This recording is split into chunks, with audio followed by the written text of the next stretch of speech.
Les structures hospitalières sont le premier lieu de prolifération et de transmission des bactéries résistantes. La contamination passe très souvent par les mains des personnels soignants.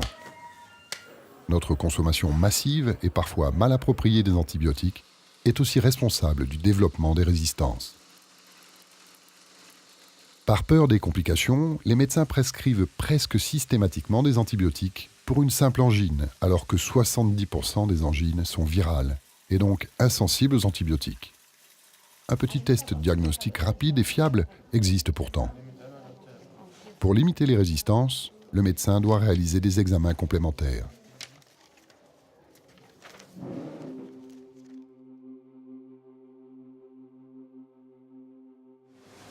Grâce à l'antibiogramme, on isole la bactérie responsable de l'infection de son patient. La bactérie est mise en culture, puis couverte de pastilles imbibées d'antibiotiques. Si sa croissance a été interrompue, l'antibiotique est efficace. Le médecin saura ainsi quel antibiotique utiliser pour traiter son patient.